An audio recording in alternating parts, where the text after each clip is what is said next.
Hey, welcome back to Alum House Sound. My name is Dave, and today we're going to be doing a quick question and answer. This one came through on a Facebook group recently, and it says this. It says, we use the X32 at our church. We use a stereo bus for our live stream mix. Is there a way to normalize the volume from band to preacher? People have to turn down devices or TVs for the band, because they're so loud, and then turn the volume back up, way up it says, for the preacher. If the preacher talks softer at times, they have to bump volume again. Is there a way to make this more consistent? So this comes from Dan Scalf, and Dan, we've got some good information for you today, and it's going to involve multiple levels of compression as well as good gain structure. What I want to do is jump into X32 Edit here, and we're just going to walk through some general settings and some setup that you can do to help normalize your audio. Now, every good mix does start with getting proper gain structure. And also, I'm going to assume that in your broadcast environment, your live stream environment, because you said you're using a mix bus, I'm going to assume that you've only got one mix engineer. And that means that you don't have a second person with an iPad remotely controlling volumes or managing anything. You just have one person that's managing your sound on any given time. And we want to set that up by making sure that first and foremost, gain structure is good coming into the board. And secondly, we want to make sure that the house sounds good. If you don't have your house sounding good, it's going to be hard to make these changes and have them be consistent for your broadcast mix.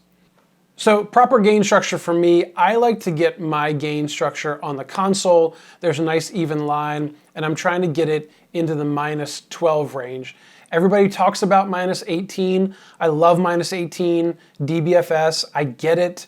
This console, I have to run it more hot or hotter than -18. That's just the way I run mine. You can choose to do whatever you want. At least get your input gain to -18. For me, I like to get it closer to -12. The output of the final output of this console is set, when you hit 0, it's set actually to -6 DBFS.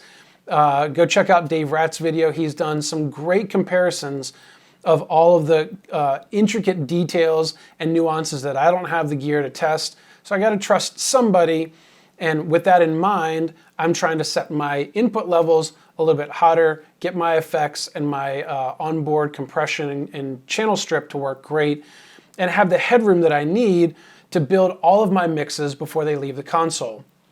That being said, set your gain structure right for all of your inputs, and then build your mix. Now, this group here, the scene has a camera stereo bus, and I'm assuming that you've got a stereo bus set.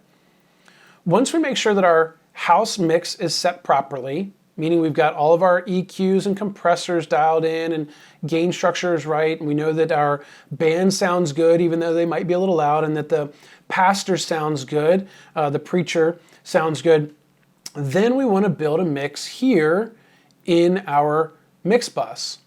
Now, normally, what we can do, we've got two options. We can either take the quietest thing, in this case, the preacher, and we could come over and find this pastor mic right here. We could set the pastor mic at 0, and then we set the worship leader vocals around the same level, and then we build our mix with the band underneath that. That's one option. Keep in mind, though, that your band is coming through typically with a full spectrum sound, meaning it's covering all the bases from 20 hertz all the way up to 20,000 hertz.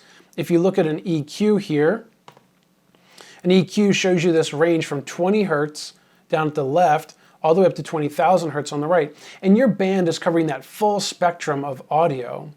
When you go to the preacher is usually working in a range here from 100 hertz maybe up to 10,000, maybe 20,000, highly unlikely, unless they've got strong S's. But you're working in a much smaller range. You're missing out on a lot of these low frequencies. That in itself, just by cutting the spectrum that you're listening in, is going to make it feel and sound quieter. You also have less busyness going on when the preacher is preaching versus the band playing. And so because of that, it also seems just smaller and less engaging. Not that your preacher is bad or less engaging, but from a sonic perspective, that's what happens to our ears. Because of that, what I prefer to do is I prefer to set up my worship leader at unity. So let's just say that James here is our worship leader. We'll set at unity. Then I would take all of my other vocals, my background vocals, and I might, well, there's a pastor mic. I might set these down here at say -5 or -8. I mean, these people have a lot of vocals here. And I might turn these down some. And then when I come over here and I get to my keys, my bass probably needs to be down here, my guitar. I'm starting to build a mix. Here's all my drums. You're going to build a mix for what you need, but that worship leader is going to be kind of at the top. Now, this is all about building a mix. I've got a different video about building a mix. I'll link that down in the description. It's an age-old video, and it walks through how to set this up really well and how to build your mix from the ground up. But let's get that pastor volume sounding nice and normalized. If you need to now, oftentimes we come in and we can bump the pastor up a couple dB, maybe 3, 4, 5 dB. And that's because it's accounting for the fact that the band is full spectrum and the pastor is not. Now, after that, now we get into different levels of compression. This is all going into a bus. And if I come over here, let's click main, left, and right. If I click on my bus matrix level, I can find my bus send, the bus here. Now I have channel strip effects on this. I've got normal, let's hit on channel here. I have compressor, I have EQ. I even have an insert effect that I can utilize. So how can we utilize compression really well to be able to control our level of our broadcast mix, making sure that the highs stay a little bit down and the lows come up a little bit. We are compressing that signal. For me, usually when I go into dynamics, I might take more of an approach, assuming that I've got compression on each input along the way where it's needed. So each input is going to be controlled and not getting out of hand, including my preacher. Then I can use the compressor that's on the mix bus to control my sound. I might use something that's, you see here, 4:1 ratio, and I've got a 40 millisecond attack. My hold and release are as fast as possible. This is more like a mastering compressor. We won't get into that, but I'm trying to take out 2 to 3 decibels at the top, and then I'm bringing my bottom end up some. This is going to raise your overall broadcast mix level, but it's also going to control it. So it's making your soft stuff louder and your loud stuff softer. After that, look at what we can do. Let's go back to the channel. We have an insert effect here. In this case, we can see on the left that it is effect 7 in this specific scene. And we can come over and look at our effects. Notice now that there's a precision limiter inserted. Now, I used to use a precision limiter all the time. It's still a great tool to use. I've moved to using the LA2A emulation. But regardless, this limiter, look what it allows us to do. A limiter is just a compressor with a solid top, if you will, a ceiling. It doesn't matter how hard you jump, how loud your band is. When it hits that ceiling, it's going to get turned down. We would set that up by watching the meters here. And then oftentimes we will bring up our input level by adding more level overall until it hits the limiter. So these are ways that we can further add control, top and bottom, by squeezing slowly, bit by bit, our broadcast mix. And this is exactly what radio stations and TV stations and everybody else does. You're using multiple levels of compression or limiting to be able to control your signal.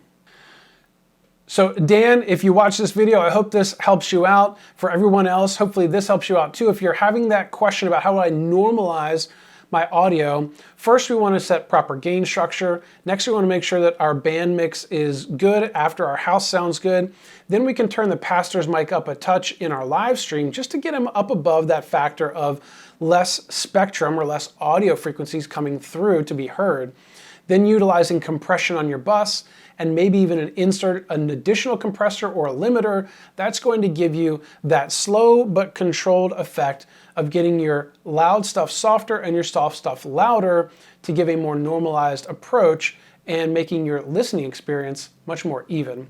Well, if you found this video helpful, or if you like the content, give this video a thumbs up. Make sure to hit the like button and the subscribe button. If you've got questions and you want one-on-one help, make sure to go to my website, which is posted in the description of this video, along with other materials that I have referenced in this video as well.